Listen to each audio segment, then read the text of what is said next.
Bonjour à tous, on se retrouve pour une nouvelle position.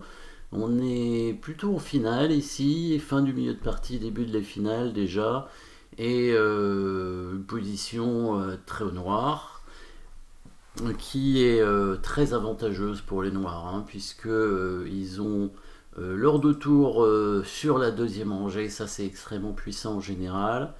Le fou qui est meilleur que le cavalier, hein, toujours dans ce genre de position ouverte où les pions, il y a eu beaucoup de pions échangés, où les pions ne sont pas bloqués. Alors malgré tout, effectivement, il y a quand même un pion passé à une case de fer dame, hein, pour les blancs, protégé par le cavalier, mais il y a la tour qui est derrière le pion. Le fou qui peut venir quand même assez rapidement attaquer le pion. Alors attention quand même à ce pion passé évidemment, hein. Mais les noirs aussi ont un pion passé très dangereux et ils vont arriver à concrétiser leur position. Alors les deux tours des blancs sont plutôt défensives, hein, ici, hein. C'est pas vraiment une attaque sur le fou avec les deux tours, étant donné que les tours noirs ont la possibilité, hein, de venir attaquer le roi directement. Donc la tour blanche en fait en F2 est clouée, ne peut pas bouger, en tout cas sur la colonne F. Elle pourrait s'échanger évidemment sur la tour noire, mais ça permettrait aux noirs de reprendre avec le pion et le pion serait plus vite passé même. Les noirs ici vont simplement gagner assez facilement alors grâce à une petite combinaison. Alors peut-être c'est pas la seule façon de gagner, mais en tout cas c'est la plus simple, la plus évidente. On va jouer sur le clouage de la tour blanche grâce au fou qui va arriver avec ce coup de fou en D4. Alors pour l'instant le cavalier protège cette case du fou.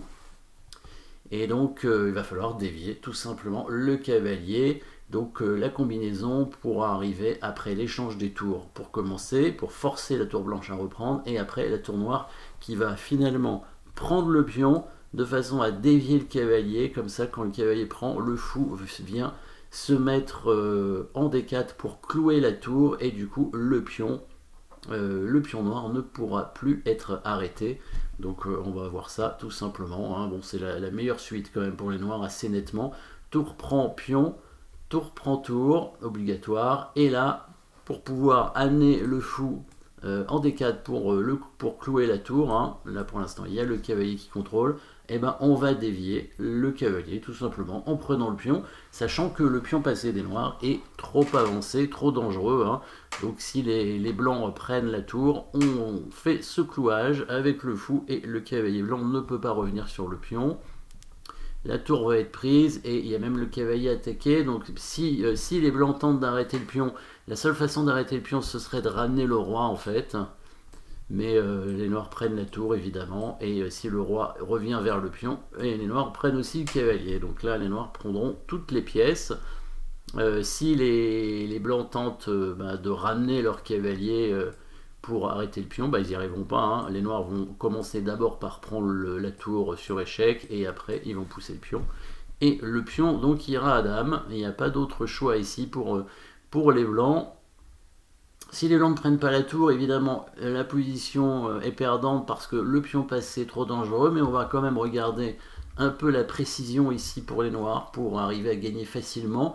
Donc les blancs tentent de bloquer le pion, hein. A priori il n'y a pas grand chose d'autre à faire, bloquer le pion passé avec leur tour dans l'idée de ramener le roi après. Et les noirs, ils vont ce qu'il faudra faire avec les noirs, ce sera essayer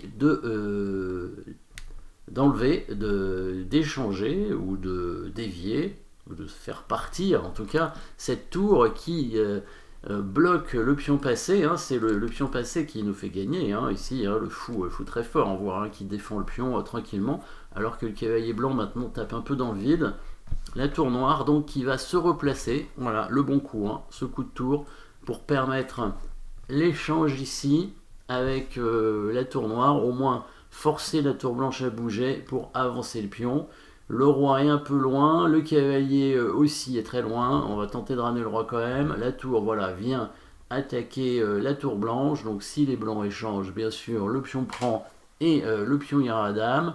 Le cavalier ne peut pas revenir défendre parce que toutes ces cases sont contrôlées.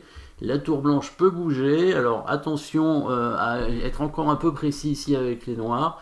Parce que si on avance trop vite le pion, ici, le roi blanc va arriver juste à temps pour l'attaquer. Et on n'aura pas le temps de le défendre. Hein. Vous voyez, si on met la tour ici, par exemple, hop, il prend le pion. Et ben là, c'est plus compliqué pour gagner maintenant.